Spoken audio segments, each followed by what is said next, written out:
Hey, happy Sunday, everybody. I am at the truck. You know, it's just one of the things about being an owner-operator that, you know, sometimes the job is never over. A lot of you are following Cruz Tube now. Cruz Madrano, what a great guy. He does a lot of work to his truck on the weekends, trying to keep it ready for the week. Me, I'm over at my parking area. I am dropping off filters and oil for a service that's going to be on Monday here at my shop. Great guys here where I get my work done. Look at this old Peterbilt right here. If I'm not mistaken, that's a 359, right guys? Look at that. What a sharp, sharp truck. That truck's always here. It's part of a towing and recovery place out of Richfield, Ohio, but it stays here. And what a beautiful truck. That thing is sweet. Look at that.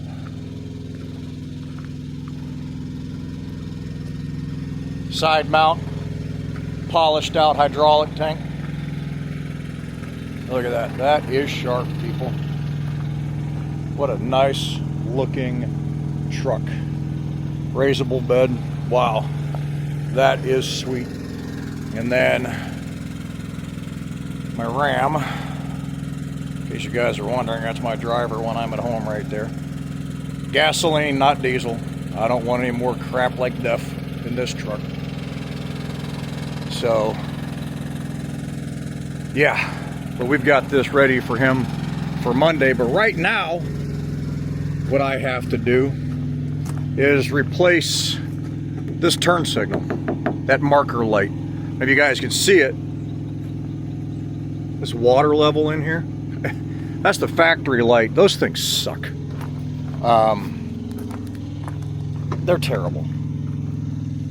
I've already replaced the one that's over here on the passenger side. This one I replaced in Atlanta. I was delivering a load of headlamp down to Owens Corning, and when I pulled out, this light had gone out. And I got a notice up on the dash, and I'm like, man, you gotta be kidding me. So I pulled over to a parking lot adjacent to where I delivered. Luckily, it was a Sunday morning, and I had plenty of time, and replaced this light. By the way, X15 in this guy's 565, 2050 torque, 18 speed, 336s for rears. This truck runs great. Now I've got to replace this one here on the driver's side, but it's two bolts, one here and one here. So I have my toolbox out, and I just used a nut driver to get those out. I don't remember which size it was. Might be this one. Did I get lucky? Yes, I did. Look at that. Got lucky because this one was on top from still being down in Atlanta. So right here is process. It's actually pretty easy to switch these out. So you just remove these nuts. Where is it at? Come on, hand. There we go. Right there. Try not to lose them, obviously. I'm sorry, guys. I'm not focusing the camera very well. And then this light just comes out and disconnects here on the bottom.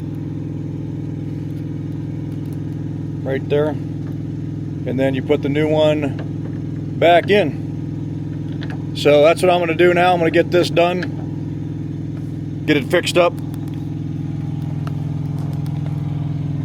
and I'll be back with you here in just a second. Okay, so we got the light out. It's a simple push pin, 3-pin disconnect, and here's the new light. Find it. There we go. I'm sorry, my camera work is terrible here. I'm using a DJI on a gimbal, and I'm trying to get the lens to come back up to where I'm at. So I ordered these on Amazon.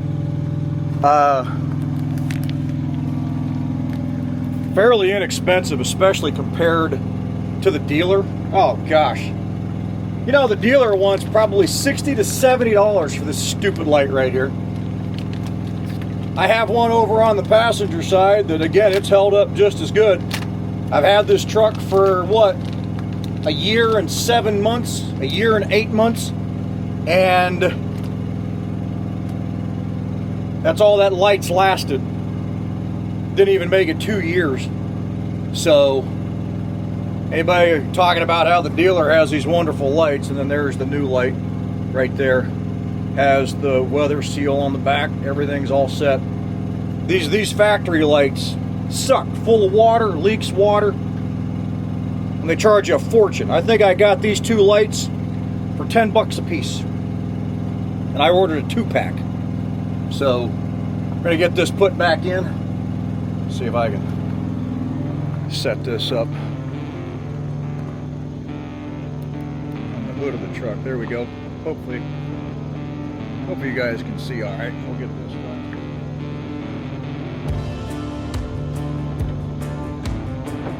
Back in we go.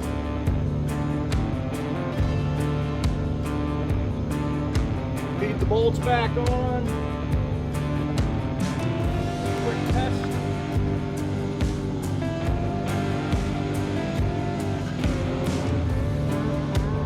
Tighten this up. There we have it.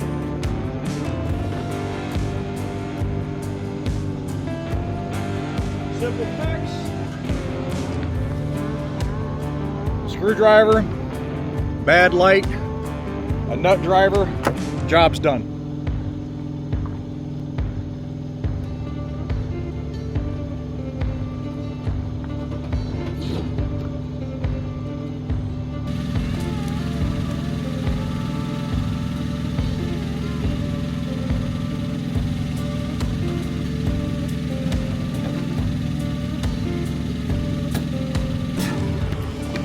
Okay guys,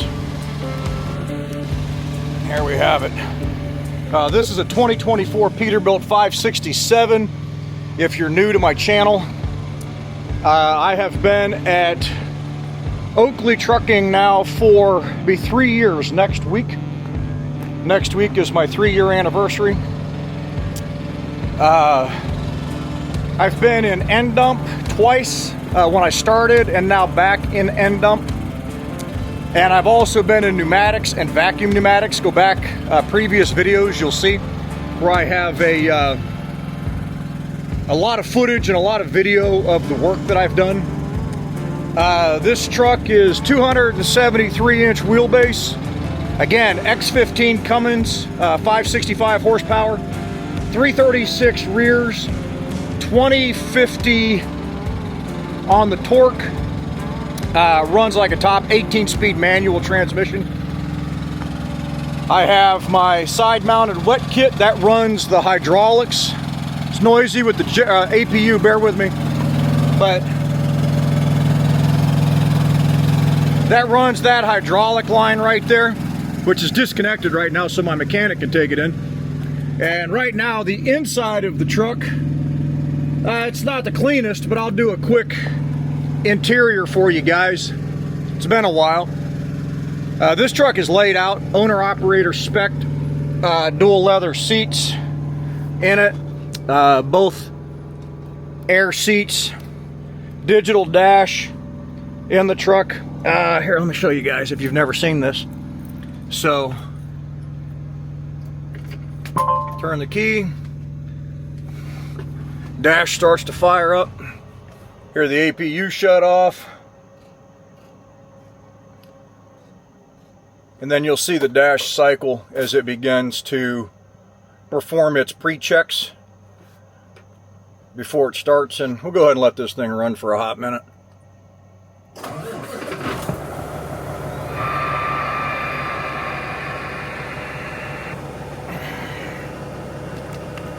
Bump up the idle just a touch. But I don't have the nav, I have the 6-gauge package that a lot of these trucks have. My iPad set up where I generally run all my GPS and everything on here. Again, 18-speed manual transmission. This is a working truck, guys, so you're going to see stuff on the floor. There's camera equipment on the seats. Every driver has to have multiple Bluetooths. Right here, this is the open, or the shocks open air with a mic. noise canceling. That thing's pretty cool. I like it. This is my filter and everything, as I said, for my mechanic. And then in the back, my sleeper. That's the Big Dog mattress right there, the 9-inch. I love that mattress, guys. I bought that the beginning of the year. It's amazing. Carry plenty of water. I don't have my bed made because I sleep in a sleeping bag. I hate ruffled up sheets and everything back there. I have a freezer that I bought on Amazon a couple years ago. That thing's awesome. It's still working just fine. That I keep my lean cuisines and whatnot in. Closet, refrigerator. I don't want to climb back here because my shoes are dirty. But that's the bunk. Overhead storage up front. Plenty of room for what I need. And just an all-around great truck. I have been very blessed with this truck, and I can't complain a bit. So, there you have it. And, as always, they can always stand to be cleaned. I do keep up with the truck, but this job that I do is very dirty. A lot of dusty, dirty environments. I put up a numbers video a couple of days ago of how I've done the last 6 weeks. Had a few men comment, pretty cocky comments, but I expect that from people. One guy, I don't really care what you make. Well, then the video's not for you. This video is primarily for people that may be interested in Bruce Oakley and that are considering coming over here to work. If you're not, well then yeah, of course, my numbers aren't for you. Another guy put up a comment that said, you know, Oakley's a piss poor company, and if you're not netting $5K after expenses, you're doing terrible. And because I'm averaging $4,200 a week the last 6 weeks, that's my overall net, not gross, net. And he said, if you're not making $5K, that company's piss poor. It's why people are leaving. There's plenty of owner-operator companies out there that are paying a lot more. Well, I kind of like comments like that because generally what I'm going to respond with is cool. That's awesome. Send me a list of those companies so I can post it. I'd kind of like to know. I'm still waiting for that list. That individual has not responded to me yet. In the video, I said I'm home every weekend, just like now. It is Sunday morning, August 17th, and I'm off again tomorrow because it's therapy for me, so I'm not going back out till Tuesday. I don't get it. And in the video that I posted previous to this, I stated that I doubt there's many company drivers, unless you work for UPS, that are netting what we're netting overall here at Oakley as owner-operators. And I said there may be owner-operator companies that are paying more, and if that's great, then I'm happy for you. So then when I get a comment like that, it tells me a couple of things. Number one, you didn't listen to the plain English that was in the video, and that is so common in our society today. People do not listen. They hear what they want to hear, or they hear part of what they want to hear, and then they just can't help but getting on that keyboard and firing away. However, whenever you get on that keyboard and fire away, those comments help me in the algorithm, so I do appreciate it. So that being said, I did post up some numbers because I like to be very transparent. I like to make sure that the information that I'm putting out is completely accurate and that it's a good balance of what is going on. So what I've done yesterday, I texted about 3 or 4 men that are in the end dump division here at Oakley that go home most weekends, same as me. And I asked them how they were doing. I also talked to a man that started at Oakley about 5 or 6 weeks ago, one of my referrals, super great guy, how he was doing. So I want to kind of give you guys a couple of disparities and a little bit of a story here, a true story, that's very current about how Oakley handles situations and things that may not be the best for the owner-operator, or where things may be going a little bit bad for a person when it's out of their control. So let me go over this. First, I'm going to start with the text that I received back, and this is real time. I just did this yesterday evening to some of these men to ask them where they were at for the year. So if you guys bear with me, I'm going to start here with the first one. I'm not going to give names because I don't think that's appropriate. And I asked the question, and I'll read to you what I texted them basically. Hey, I hope things are going well. Can I ask you a question? I'm not trying to get into your personal business, but I'm trying to get an accurate picture of year-to-date gross revenue in End Dump to put out good numbers to folks interested in Oakley. If you're okay with it, can I ask you what your year-to-date gross is? And this is what I basically sent out to all of these men. Again, I'm not going to mention names because I'm not getting into their personal life. I'm not going to put that information out on here. But I did want to kind of get some numbers to say, hey, where are we at? To see if we're consistent with this. And fortunately at Oakley, you know, the men are very helpful. And they want to make sure that things are being represented properly, because it's very important that we provide you with fully transparent and truthful, accurate information, as accurate as I can get it to you. And that's what I've done. So I'm going to read to you what this man wrote back. And this is gross, and I'm doing gross, not net, because in my previous video, I went over my deductions at Oakley, and you can figure out the fuel cost for your truck. Basically, the way I'd say it is 6 miles per gallon on average to 6 to 7. And our fuel cost right now is averaging $3 a gallon. So you can figure out your net, because at Oakley, gross is top. Then they take out your fuel and def, and then they take out their Oakley settlement expenses, and then you get your net. So you guys can figure that out. Or we can discuss that. You can email me at Jimmysroadlyfe, LYFE, @gmail.com, and I will help you figure out what your net would be if you're interested in Oakley. Okay, so that's not bad. Email me your phone number. I'll be happy to call you. You know, we'll talk about it. We'll make sure you have a very clear understanding. But, so these numbers are gross. But here we go. This gentleman wrote me back shortly after I texted him yesterday evening. And he said, I'm just a little over 149K on my last week, keeping in mind that I took off 3 weeks in July for vacation. So that's where he's at, plus his weekends. So he took off 3 full weeks in July, basically almost the entire month. And he's home darn near every single weekend. And he's basically at 150K for the year. Going from there, I have another man that is End Dump and goes home often. And I said the same thing to him. Hey, can you help me with this? You know, he wrote me back. He goes, sure, I'll get the information for you right away. He goes, with this week's loads, I'm at $160,470. And I have taken off 46 days this year. So there's where he's at. He's at 160K with taking off 46 days. So hopefully that gives you a little snapshot of how he's doing. Here's another man that wrote in. He said, I'm doing well. He goes, I have my new truck now. I was down for a month with shops trying to find issues with my other truck and getting it resolved. But now that I have the new truck, things are fine. My year-to-date is $161,000 right now, and I've probably been off 2 months total with truck breakdowns and vacation. And that's where this man is at. So we have guys hovering 150 to 160 with plenty of time off.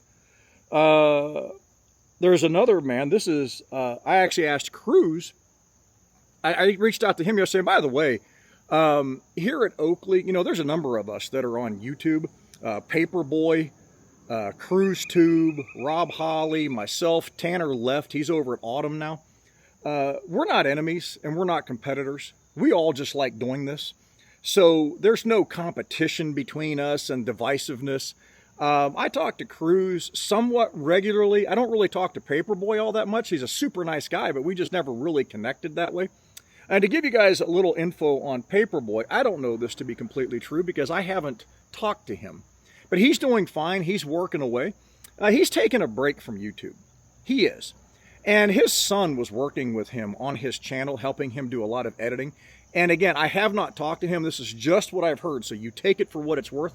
But from what I understand, his son is busy doing other things and can't really assist with all of the editing, which makes it very hard for Ron. And if you go back to the very beginning, when Paperboy started here at Oakley, I talked to him. I reached out to him, and just a great guy. And we discussed this, and he said, man, he goes, I don't know how you guys do it, the filming, the editing, and everything all by yourself. He goes, I don't know how you have time for it. He goes, if I didn't have my son doing this, I don't know what I'd be able to do. And he's right about that. So when I heard that his son had gotten busy with other things, it kind of made sense to me based on our previous conversation from a few years ago. So again, we're not enemies, and there's a little update on Paperboy. But I reached out to Cruz and I asked him, and he said, I've had a couple of guys tell me that they were going to be close to 250K this year. What I tell people that reach out to me is you'll be between 250 and 270. Okay, according to this, 250 seems to be a pretty good average number. So we're just going to go with 250, and that's the number that I'm going to go with from here on out based on this information. So I hope this helps you guys if you're looking for a good average across the board. Again, you know, we only get one shot at our credibility. And if I lie to you, men, and I give you false information, that's just going to make me look very bad. Nobody's going to trust me. And the information is going to be questionable every single time. And I don't want that. Oakley doesn't want that. And you certainly don't want that. Because if you're interested in coming here, you want factual information. Now, I'd mentioned to you that I have a man that started here about 6 weeks ago and that there were some issues. I generally let the people that come on board get busy for a while, then I'll try to reach out to them a little bit later on to see how things are going. Or they'll reach out to me. And this man, I reached out and said, hey man, what's going on? How are things? He goes, man, not so good. Not so good. He said, I'm not getting the miles that I think I need. I've had some truck problems, which, you know, are understandable. You know, guys, trucks are going to break. This truck was in the shop for 10 days right after I took delivery of it right out of the factory. So trucks are going to have issues, and that's just kind of understandable. But this guy was having some issues as a new owner-operator and is having some issues with dispatch. He's kind of fallen through the cracks a little bit with staying busier than he should be. And honestly, as a new owner-operator here, he is not getting the expectations that were set by Oakley when he came on board. And I'm glad that him and I talked. So I'm going to tell you guys what Oakley does about this. I reached out to some leadership at Oakley yesterday, and I said, hey, can I respectfully ask that you contact this man and talk to him about his situation and the issues that he is having, both dispatch and otherwise. He also had an issue with his PTO that needed to be resolved, and that's obviously installed by Oakley and warranted by Oakley. And I said, you know, I would feel a lot more comfortable if you could call him, and that I told this man that I'm going to ask you to call him in lieu of him calling you out of the blue. So that way you're aware of the fact that him and I have communicated, and this is what I'm asking. Me, Jimmysroadlyfe. And this leader here at Oakley, a very senior leader, got back to me and said, what's his number? I'm going to call him. And this is on a weekend. So yesterday evening, this leader here, and I'm going to leave this leader unnamed because I don't want to get into that. And I'm not going to tell you the name of the owner-operator because that's personal information, and I'm not going to broadcast that. The situation here is what matters. But this leader here at Oakley contacted this owner-operator to find out what was going on. And when I got a message back from this particular owner-operator, basically it went on to say that I just got off the phone. It was a very good conversation for the most part. He told me I come at a slow time, but that Oakley was clearly not meeting my expectations.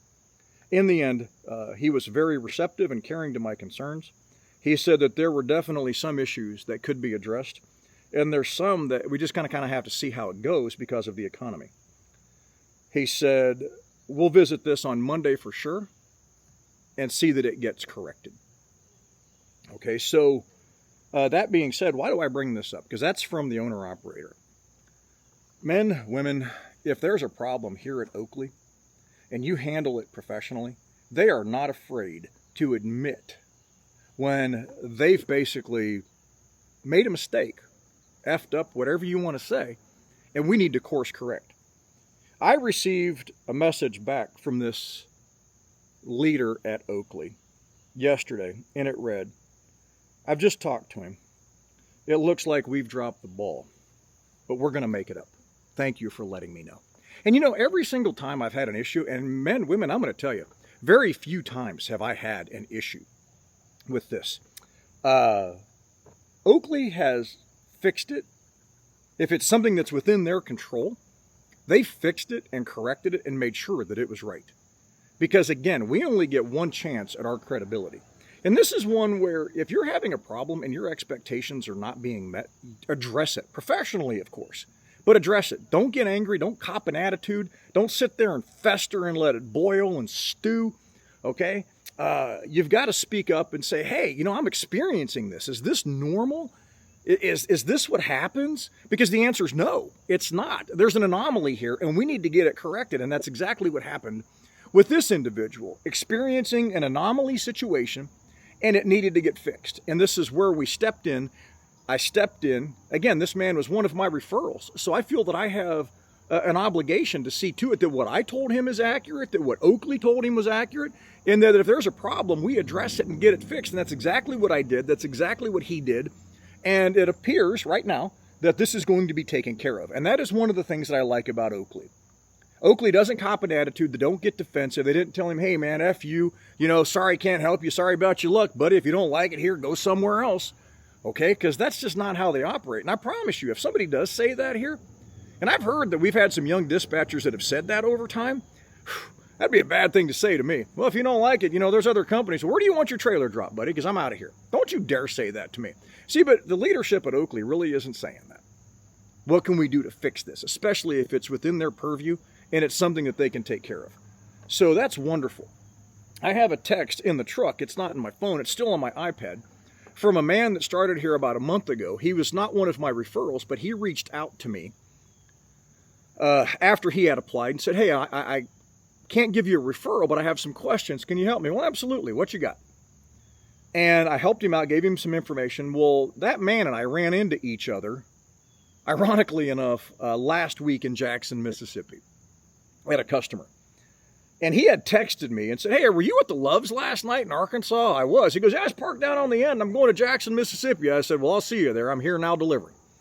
Well, he sent me a text, and he said, in that text, it also said, hey, I want to let you know that the numbers that you gave me, your numbers are dead on the money. And he sent a picture of his settlement sheet for the last few weeks. He's been here for 3 weeks. And what he is averaging and what he is doing is exactly what I told you people, and what I tell people would be a ballpark number for where you're going to be if you come over here to work. Because, again, I don't want to mislead anybody. So I'm grateful to hear that. That's why when I have a situation like this man that is not getting his expectations met, we need to get that corrected. So, men, women, I just want to let you know how they operate here. If you're interested in Oakley, hit me up, Jimmysroadlyfe, Lyfe, @gmail.com. I'll be happy to help you out any way that I can. If you're interested in Jesus, can I say this enough? And by the way, me mentioning Jesus now in my videos is knocking me way down on the algorithm. I don't know if you guys know this, but when you post up a video, YouTube runs that through an automatic check for verbiage. It's looking for profanity. It's looking for words like drugs, violence, guns, things of that nature, and it's flagging them.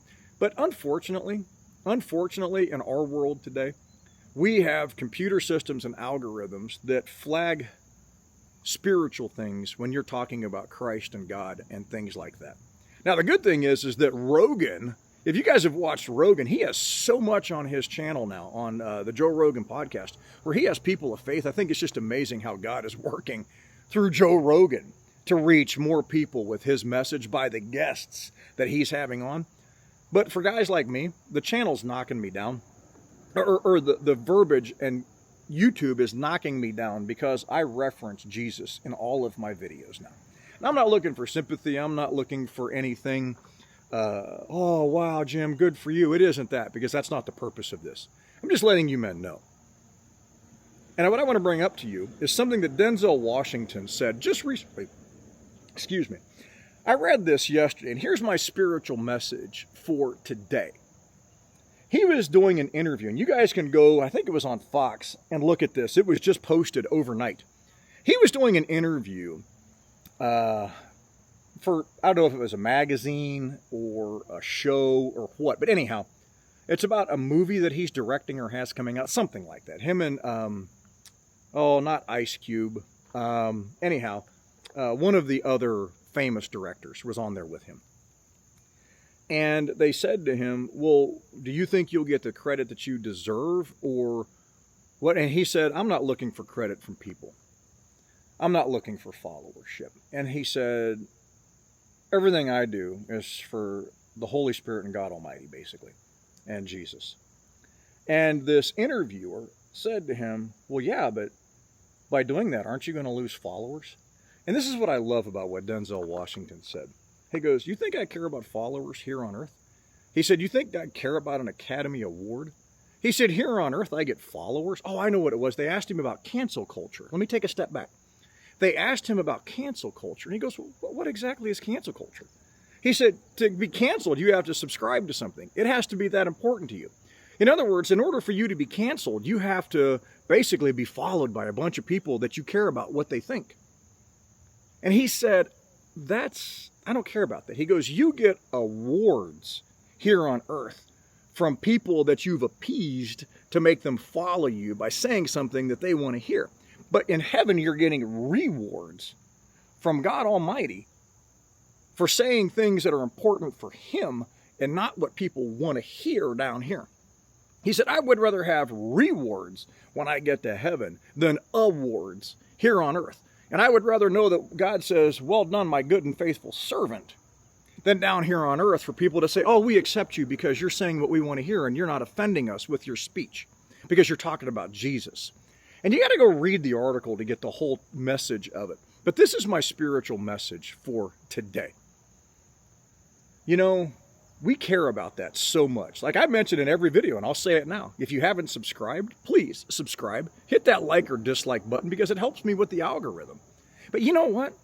If you don't subscribe and my channel doesn't get big, and my channel's not big, guys. I think I have, 3,400 subscribers, which I'm all very grateful for. Thank you so much. But if it doesn't blow up and take off because I mentioned Jesus or people don't like me, that's fine. That's fine. I'm mentioning Jesus in every single video because He is going to return to this earth. And we will give an account. There will be a judgment. And that's what matters.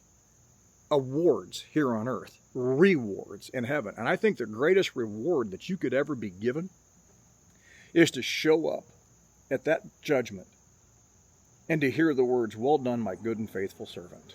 Enter in.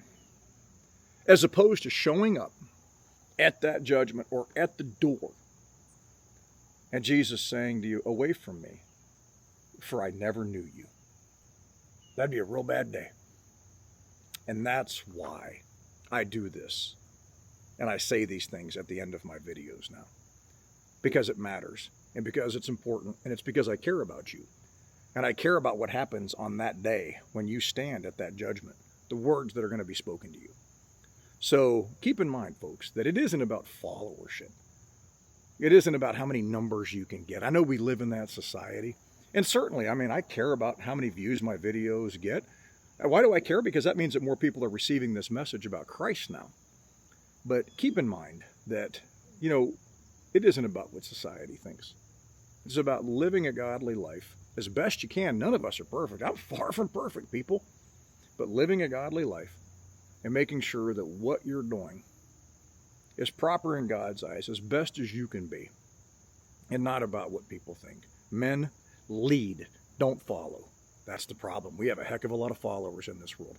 Lead, don't follow.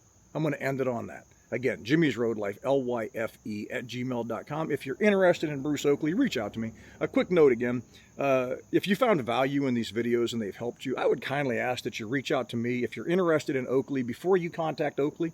The way Oakley works, I have to submit your name and number to get credit for that referral.